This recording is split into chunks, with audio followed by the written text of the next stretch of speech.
Good morning dear student. देखिए, last lecture में हम सोलेनोइड के केस में मैग्नेटिक फील्ड निकाल चुके थे। आज हम टोरॉइड के केस में मैग्नेटिक फील्ड निकालेंगे बाय यूजिंग एम्पियर्स सर्कुटल लॉ। लेकिन टोरॉइड के केस में मैग्नेटिक फील्ड निकालने से पहले हम ये जान लें कि टोरॉइड होता क्या है। सोलेनोइड आपने देखा था कि वो हेलिकल फॉर्म में होता है जिसमें बहुत सारे सर्कुलर टर्न्स होते हैं। अगर उसी सोलेनोइड के दोनों एंड्स को हम सर्कुलर शेप में लाके कनेक्ट कर दें तो वो जो शेप बनेगी उसका हम नाम देंगे toroid.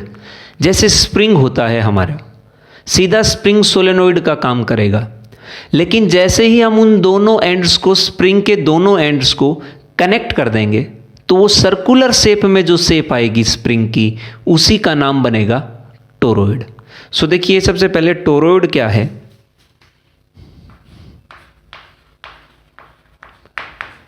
Toroid.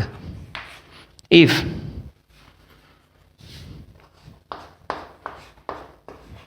a solenoid is bent in circular shape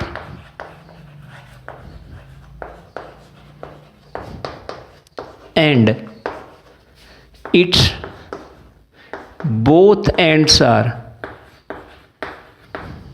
both ends are joined, we get a toroid.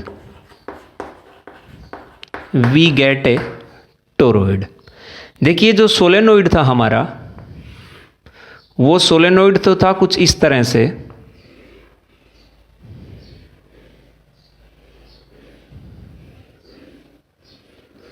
ये तो था हमारा सोलेनोइड। अब अगर इसके दोनों एंड्स को हम मिला दें, ये तो बन गया सोलेनोइड।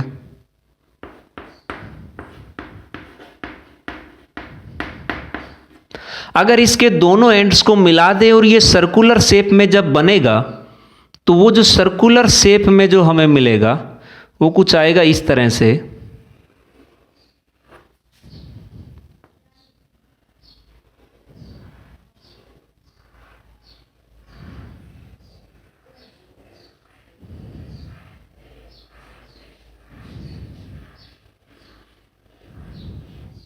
ये जो शेप बनेगी, ये जो सर्कुलर शेप आई, इसी का हम नाम देंगे टोरॉइड। अब इसी टोरॉइड के केस में हमें मैग्नेटिक फील्ड निकालना है। Now we have to find out magnetic field in case of this toroid. In case of this toroid, which have n number of turns,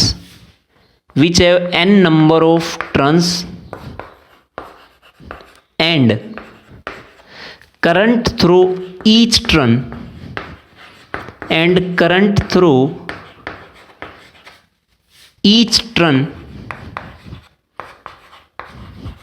is I, और हर turn में से I current flow कर रहा है। उसी current के कारण हमें मैग्नेटिक फील्ड निकालना है। सो मान लीजिए कि करंट आई यहां से एंटर करेगा और यहां से एग्जिट करेगा। ये जो करंट है यहां से आता हुआ, ये करंट इस पॉइंट पे तो जाएगा अंदर की तरफ और यहां से निकलेगा बाहर की तरफ। अंदर की तरफ मतलब ये जाएगा इस टोरॉइड से पीछे और फिर सामने से निकल के आएगा। तो यहां तो एंटर कर रहा है, अंदर की तरफ जा रहा है, तो हमने क्रॉस साइन यूज किया। और यहां करंट बाहर निकलेगा तो हमने डॉट साइन यूज किया। क्योंकि इनसाइड के लिए हम क्रॉस यूज करते हैं और आउटसाइड के लिए हम डॉट यूज करते हैं। तो यहां मैं कुछ पे ये दिखा देता हूं। सॉरी, यहां से तो बाहर आ रहा है तो डॉट आएगा और यहां से एंटर करेगा तो क्रॉस आएगा। कुछ इस तरह से हमारे पास होगा। इसी करंट के कारण हमें यहां मैग्नेटिक फील्ड निकालना है। मैग्नेटिक फील्ड निकालने के लिए अब हमारे पास यहां तीन रीजन है। एक तो ये अंदर वाला, एक ये वाला और एक इसके बाहर वाला। ये 3 रीजन है, इन तीनों रीजन में हमें मैग्नेटिक फील्ड निकालना है। नाउ मैग्नेटिक फील्ड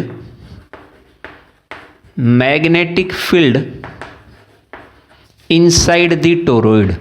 सबसे पहले हम इस टोरॉइड के अंदर वाले रीजन में मैग्नेटिक फील्ड निकालेंगे। तो टोरॉइड एक बार मैं फिर से यहां बना देता हूं, और इसको आप ये भी कह सकते हैं कि एक नॉन कंडक्टिंग रिंग ले लिया आपने।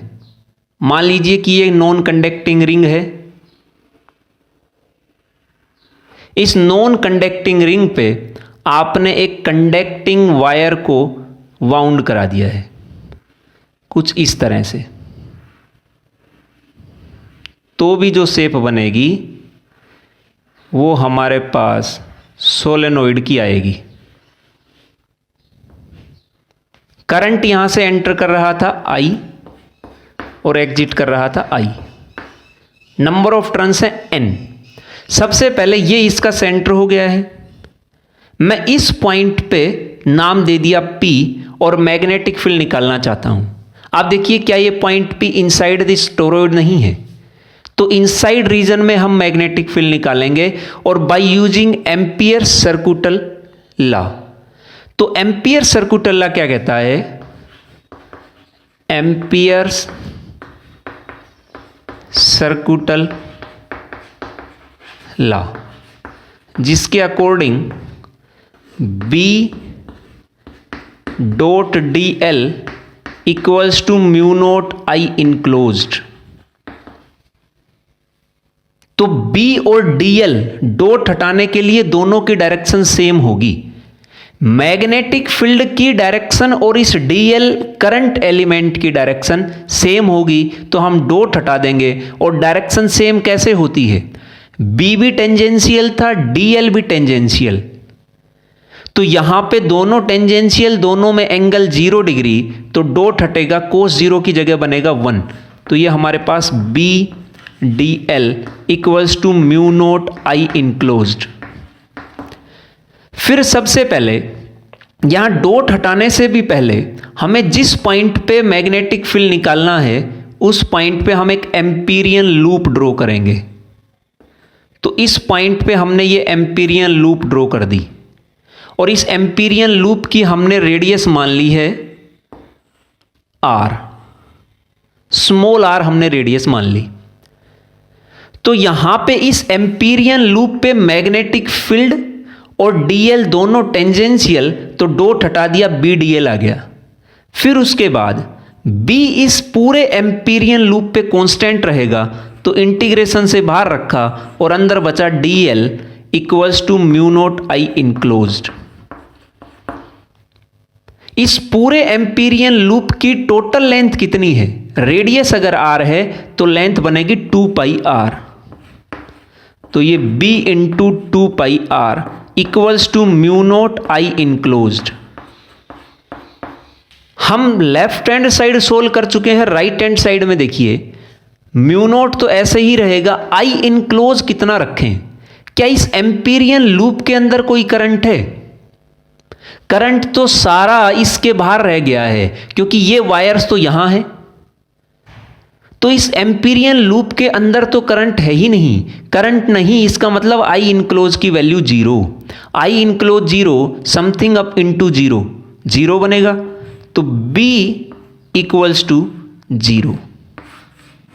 इनसाइड रीजन में मैग्नेटिक फील्ड 0 बनेगा, यह ध्यान रखिए। सो हमने इनसाइड रीजन में निकाल लिया। अब निकालते हैं आउटसाइड रीजन में, सबसे बाहर। मैग्नेटिक फील्ड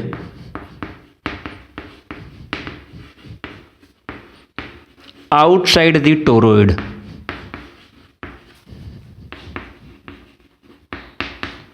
वैसे भी ये है तो सोलेनोइड ही, बस इसको हमने सर्कुलर शेप में ले आए हैं। और सोलेनोइड के केस में आउटसाइड रीजन में मैग्नेटिक फील्ड 0 था, तो ऑब्वियसली यहां भी मैग्नेटिक फील्ड 0 ही होगा। लेकिन देखिए उसको दूसरे तरीके से कैसे करते हैं। सबसे पहले Ampere circuital law, B dot D L mu naught I enclosed, ये होता है। अगर इस पॉइंट पे हमें, इसका नाम दे दीजिए आप आर, इस पॉइंट पे हमें मैग्नेटिक फील्ड निकालना है, तो इस पॉइंट के लिए हम एक एम्पीरियन लूप ड्रॉ करेंगे। ये एम्पीरियन लूप हम ड्रॉ कर रहे हैं और इस एम्पीरियन लूप की रेडियस हम मान लें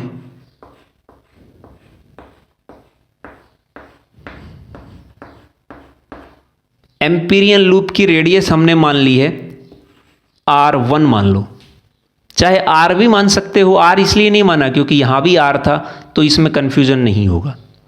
तो ये R1 हो गया है।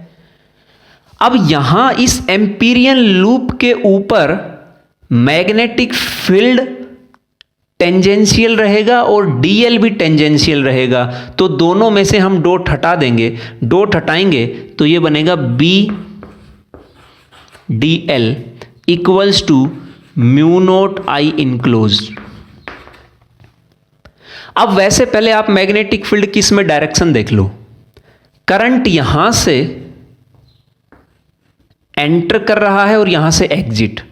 यहां से एंटर करने के बाद यहां अंदर की तरफ जा रहा है और यहां है बाहर की तरफ। मतलब मैग्नेटिक फील्ड की डायरेक्शन करंट की डायरेक्शन के बेस पे आएगी। करंट जा रहा है ऐसे, ऐसे गया और फिर अंदर की तरफ जा रहा है। यहां मैंने क्रॉस लगाया, यहां अंदर की तरफ, तो मैग्नेटिक फील्ड की डायरेक्शन आई कुछ ऐसे। अगर करंट ऐसे जाके अंदर की तरफ गया तो ये मैग्नेटिक फील्ड की डायरेक्शन। कहने का मतलब मैग्नेटिक फील्ड आया ऐसे। इसके लिए आप देख लीजिए, यहां अंदर की तरफ और यहां बाहर। इस पॉइंट से अंदर जा रहा है और इस पॉइंट से बाहर आ रहा है, तो फिंगर्स बाहर की तरफ आ रही हैं और इस पॉइंट पे जा रही हैं अंदर की तरफ। तो यहां भी मैग्नेटिक फील्ड की डायरेक्शन ये आएगी। कहने का मतलब इस पे जो मैग्नेटिक फील्ड की डायरेक्शन आएगी वो ये मैग्नेटिक फील्ड की डायरेक्शन आएगी। सर्कुलर मैग्नेटिक फील्ड रहेगा। This is the direction of magnetic field, ये है। तो यहां पे मैग्नेटिक फील्ड, ये सर्कुलर लूप था, चाहे ये मान लो टेंजेंशियल ही डायरेक्शन रहेगी। सर्कुलर लूप पे जब मैग्नेटिक फील्ड की डायरेक्शन बताओगे तो टेंजेंट ड्रॉ करोगे, तो मैग्नेटिक फील्ड टेंजेंशियल, डीएल भी टेंजेंशियल। डॉट हटाया तो यहां पे B D L equals to mu naught I enclosed. B constant रहेगा एम्पीरियन लूप पे, डीएल टोटल इंटीग्रेशन कर देंगे तो फुल लेंथ आएगी। कितनी बनेगी? 2 pi R1 equals to mu naught I enclosed. अब यहां इस राइट साइड में हमें सोल्व करना है। म्यू नोट तो ऐसे ही रहा। आप देखिए यहां से जितना करंट अंदर की तरफ जा रहा है उतना ही करंट बाहर की तरफ आ रहा है। जितना करंट अंदर की तरफ जा रहा है उतना ही करंट बाहर आ रहा है। यहां भी जितना करंट अंदर गया उतना ही बाहर आएगा।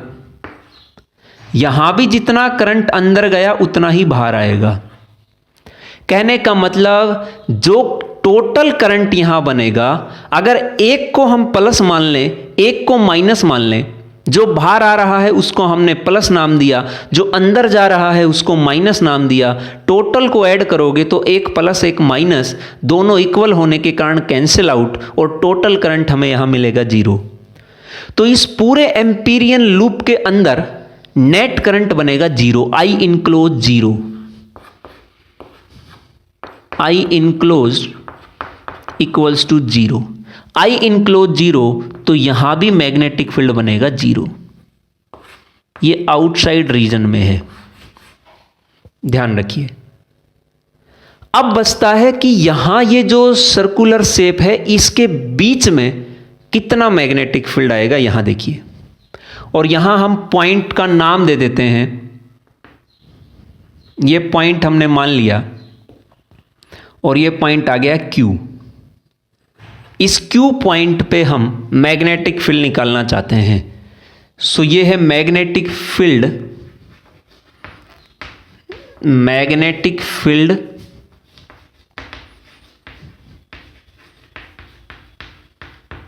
Eight point Q। तो सबसे पहले इस Q पॉइंट पे हम एक एम्पीरियन लूप ड्रॉ करेंगे, ये मैंने कर ही रखी है। इसकी रेडियस आप मान लो r है, small r।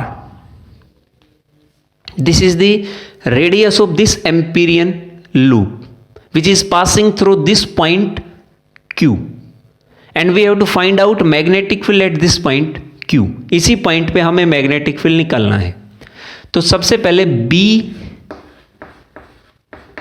Dot DL mu naught I enclosed. अब ध्यान रखना कि यहां करंट जीरो नहीं है, क्योंकि इस एम्पीरियन लूप के अंदर सिर्फ करंट वो है जो अंदर की तरफ जा रहा है, बाहर वाला नहीं है। एम्पीरियन लूप तो ये रह गई है, इसके अंदर जो रीजन बना उसमें करंट सिर्फ अंदर जा रहा है, बाहर नहीं आ रहा है। देख लो हर पॉइंट पे करंट अंदर की तरफ है। ये पॉइंट पे बाहर करंट आ रहा था, लेकिन ये तो आउटसाइड द एम्पीरियन लूप है, तो इसका तो हमें जिक्र ही नहीं करना, सिर्फ ये बचेगा। तो यहां आई इनक्लोज पहली बात तो जीरो नहीं बनेगा। तो यहां पे जब डॉट हटाएंगे तो ये बनेगा B D L mu naught I enclosed, B into D L 2πr equals to mu naught I enclosed. भाई एक टर्न में करंट है I, टोटल टर्न है N, तो टोटल करंट बनेगा हमारे पास, टोटल करंट आएगा capital N into I। This is the total current enclosed in this Amperian loop. तो यहां पे I इनक्लोज की वैल्यू हम लिखेंगे NI, B equals to mu naught NI upon 2πr। This is the magnetic field in case of a solenoid, sorry in case of toroid. हालांकि ये वही magnetic field है जो सोलेनोइड का था, लेकिन सोलेनोइड में आपने थोड़ा सा अलग लिखा था। सोलेनोइड के केस में था mu naught NI, where N is, where small n is number of turns या total number of turns per unit length। ये था। अब हम इस रिजल्ट को ऐसे लिखेंगे, देखिए कैसे। क्या n नंबर ऑफ टर्न्स नहीं है, तो यहां हम लिखेंगे कैपिटल N। क्या लेंथ 2πr लेंथ रिप्रेजेंट नहीं कर रही है, तो हम यहां लिखेंगे 2πr। क्या number of turns per unit length small n नहीं बनता, तो क्या हम इस टोरॉइड के केस में म्यू नोट I और n upon capital N upon 2πr को क्या स्मॉल n नहीं लिख सकते हैं, तो ये बनेगा म्यू नोट NI। देख लो दोनों सिमिलर केस हैं। सो ये था हमारा magnetic field in case of A toroid. ध्यान रखिए ये सर्कुलर शेप का मैग्नेटिक फील्ड है, इसकी डायरेक्शन ये बनेगी। सो ये था magnetic field in case of A toroid. उसके बाद नेक्स्ट जो हमारा टॉपिक है वो टॉपिक है force between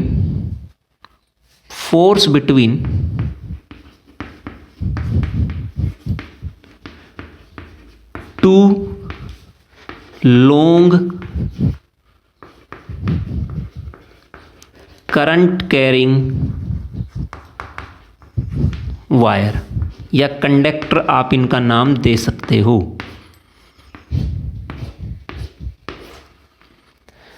between two current carrying wire, और ये दोनों वायर पैरेलल हैं। देखिए कैसे, मान लो suppose we have, suppose we have two long straight conductor बोल लो या वायर बोल लो, straight conductor having current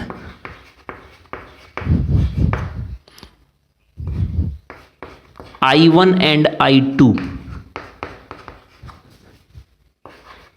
and direction of current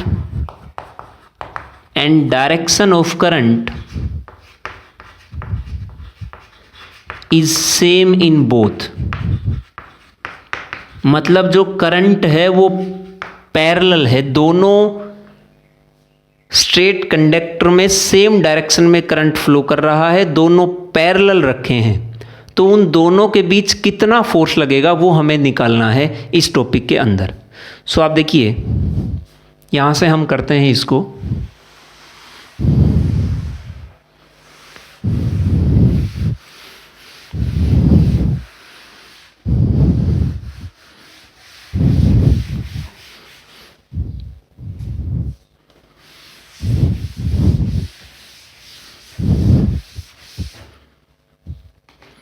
सो मान लीजिए कि आपके पास दो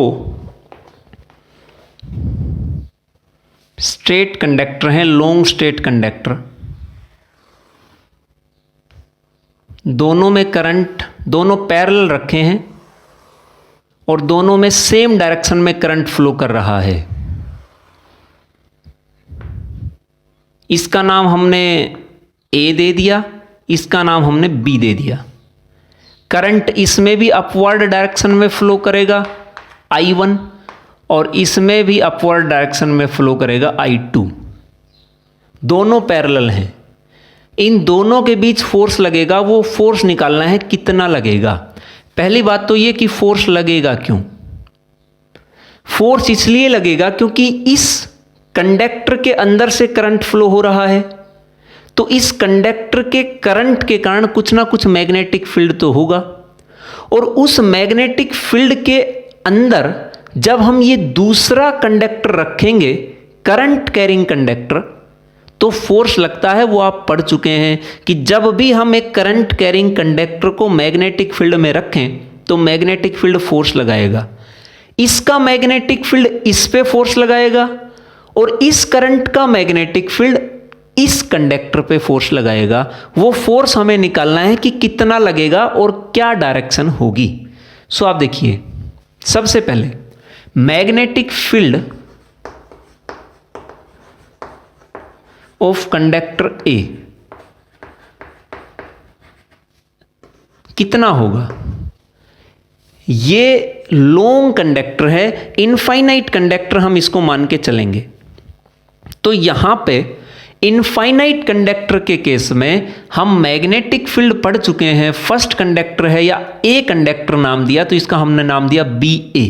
magnetic field of conductor A equals to mu naught current I1 upon, अगर मैं यहां इस रीजन में इस पॉइंट पे मैग्नेटिक फील्ड निकालना चाहूं तो कितना मैग्नेटिक फील्ड आएगा, वो मैग्नेटिक फील्ड हम देख रहे हैं। या यहां की बजाय इन दोनों के बीच में सेपरेशन है d, तो d डिस्टेंस पे इस कंडक्टर के कारण कितना मैग्नेटिक फील्ड बनेगा, वो आएगा ये। This is the magnetic field of this straight conductor having current I1। इसकी डायरेक्शन कैसी आएगी मैग्नेटिक फील्ड की?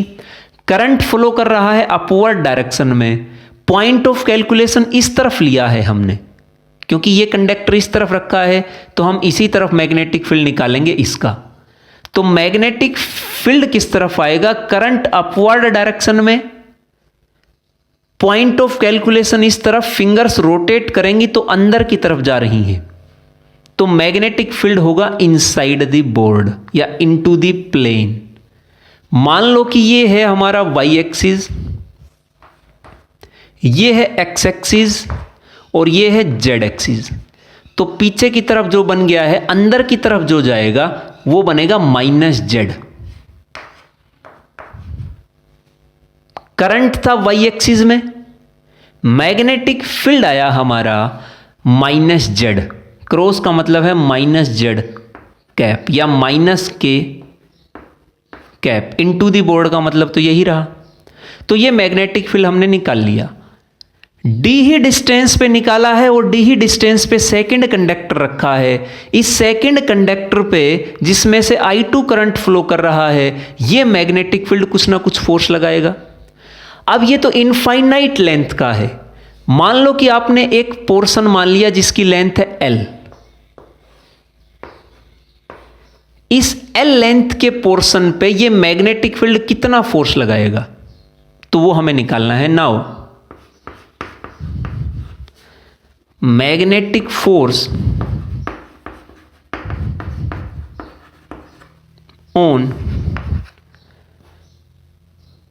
On conductor B due to magnetic field of conductor A, due to magnetic field of conductor A।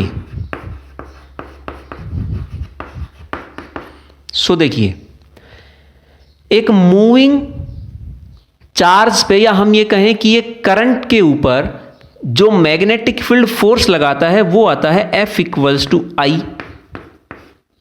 L cross B। ये force लगता है। यहां हमें निकालना है force on B due to A। B पे फोर्स लगेगा, B पे तब लगेगा जब B के अंदर से करंट फ्लो हो रहा हो। कितना करंट है? I2। लेंथ कितनी ली है हमने? L, capital L। इसकी डायरेक्शन क्या? जिस तरफ करंट की डायरेक्शन वही डायरेक्शन हम L की लेंगे। करंट y एक्सिस में तो L भी आएगा, y में हमने रखा J cap. Cross magnetic field किसका आएगा? इस करंट I2 पे कौन सा मैग्नेटिक फील्ड फोर्स लगाएगा? फर्स्ट का मैग्नेटिक फील्ड फोर्स लगाएगा, तो हम यहां रखेंगे BA और इसकी डायरेक्शन है -k कैप। तो हमने ये कर दिया। अब यहां पे आप देखिए, force on B due to A equals to I2 LB, अंदर बचा J cross -k। J cross K बनता है हमारा I कैप। I2 L और ये BA रखो यहां पे, BA I कैप, साथ में माइनस साइन था तो ये हमने लगा दिया यहां। इसका मतलब ये जो फोर्स आया B पे A के कारण, इसकी डायरेक्शन आ रही है -x एक्सिस। ये पॉजिटिव x एक्सिस तो ये -x एक्सिस। तो सेकंड कंडक्टर पे फर्स्ट ने फोर्स लगाया -x में। इसका मतलब this is the direction of force, force on B due to A। इसने लगाया था फोर्स, इस पे लगाया और अपनी ही तरफ लगाया। इसका मतलब क्या? ये कंडक्टर इसको अपनी तरफ अट्रैक्ट नहीं कर रहा है, तो ये इसको अट्रैक्ट करेगा। ये फोर्स की डायरेक्शन आ गई। आप BA अगर यहां रखें तो BA की वैल्यू है FBA equals to I2 L mu naught I1 upon 2 pi D, और डायरेक्शन है इसकी -I cap. This is the force on a second conductor और force on a length L of second conductor. Second conductor की L length पे कितना force लगेगा, ये वो फोर्स है। फर्स्ट के कारण लगा, डायरेक्शन आपने बता दी है। अगर आप ये फोर्स पर यूनिट लेंथ निकालना चाहें, ये तो L लेंथ पे था, एक यूनिट लेंथ पे कितना फोर्स लगेगा, तो यहां पे हम इस फोर्स को डिवाइड कर देंगे फोर्स पर यूनिट लेंथ, वो बनेगा एफ बी ए अपॉन एल। भाई एल लेंथ में इतना था, यूनिट लेंथ में कितना, एल से डिवाइड कर दो, तो ये बनेगा F B A equals to, इसको लिखते हैं हम mu naught I1 I2, mu naught I1 I2 L नीचे चला गया अपॉन 2 पाई डी और डायरेक्शन है माइनस आई कैप। इस फोर्स पर यूनिट लेंथ को हमने स्मॉल एफ से रखा और ये बन गया है स्मॉल एफ बी ए।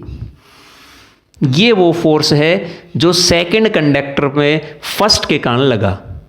सिमिलरली अगर आप इससे अपोजिट करें कि अब की बार हम निकालें force on conductor A due to B, तो यहां पे आप देखिए फोर्स ऑन कंडक्टर ए, तो ए का तो हम करंट लेंगे, एल लेंथ लेंगे फर्स्ट की, क्रॉस मैग्नेटिक फील्ड किसका फोर्स लगाएगा, सेकंड का, तो बी ये हम लेंगे। मान लो कि यहां आपने फिर से एल लेंथ ले ली इस फर्स्ट कंडक्टर में, और इस एल लेंथ पे कितना फोर्स लगाएगा, इस सेकंड कंडक्टर का कारण। सेकंड कंडक्टर के कारण कब लगेगा, क्योंकि इसके करंट के कारण कुछ ना कुछ मैग्नेटिक फील्ड होगा यहां, वो मैग्नेटिक फील्ड इस करंट पे कुछ फोर्स लगाएगा। कितना मैग्नेटिक फील्ड होगा यहां, तो यहां पे आप देखिए ये सेकंड का मैग्नेटिक फील्ड हमें रखना है आई ए। एल कौन सी डायरेक्शन में है, वही डायरेक्शन आएगी जो करंट की लेंगे, तो वो करंट है अपवर्ड में, तो एल भी आएगा अपवर्ड में, ये बनेगा J cap cross B B magnetic field of second conductor कितना बनेगा इस डी डिस्टेंस पे, वो मैग्नेटिक फील्ड बनेगा B B equals to mu naught I2 upon 2 pi D. लेकिन डायरेक्शन क्या आएगी, डायरेक्शन हम लेंगे करंट जो था वो करंट तो है सेकंड में अपवर्ड, तो थंब आएगा अपवर्ड। पॉइंट ऑफ कैलकुलेशन इस तरफ है, इससे हमने डी डिस्टेंस पे लेफ्ट साइड में मैग्नेटिक फील्ड देखना है, तो लेफ्ट साइड में फिंगर्स की और रोटेट कराइए, फिंगर्स आ रही है आउटसाइड, तो मैग्नेटिक फील्ड आएगा बाहर की तरफ। बाहर की तरफ मतलब प्लस के कैप, तो ये वो मैग्नेटिक फील्ड है। ये इनफाइनाइट के केस में आपने निकाल रखा है म्यू नोट आई अपॉन 2 पाई डी। लॉन्ग का मतलब है हम यहां इनफाइनाइट मान के चले हैं, so L J cap cross mu naught I2 upon 2 pi D के cap F A B equals to I2, या सॉरी यहां पे current through the first conductor I1, तो I1 L mu naught I2 upon 2 pi D और अंदर बचा J cross के, ये बनेगा plus I cap. So mu naught I1 I2 upon 2 pi D L I cap. अगर पर यूनिट लेंथ फोर्स निकाल लें तो F A B upon L, और इसको हम नाम देंगे स्मॉल एफ, और ये force on A due to B equals to mu naught I1 I2 upon 2 pi D और साथ में I cap. This is the force on first conductor due to second. अब यहां पे आप देखिए इस फर्स्ट कंडक्टर पे फोर्स किस तरफ लग रहा है, प्लस आई में। किसने लगाया, सेकंड ने लगाया। Force on B minus I cap, force on A plus I cap. कहने का मतलब इसने फोर्स लगाया अपनी तरफ, इस पे फोर्स लगाया इस तरफ, दोनों आपस में एक दूसरे को अट्रैक्ट करेंगे और यहां अट्रैक्ट कर रहे हैं, इसका मतलब इन दोनों के बीच जब दोनों में पैरेलल डायरेक्शन में या सेम डायरेक्शन में करंट फ्लो कर रहा है तो यहां जो फोर्स लगा वो फोर्स आया है attractive. Force on A due to B equals to minus of force on B due to A, ये आया। यहां से मैं ये लिख देता हूं,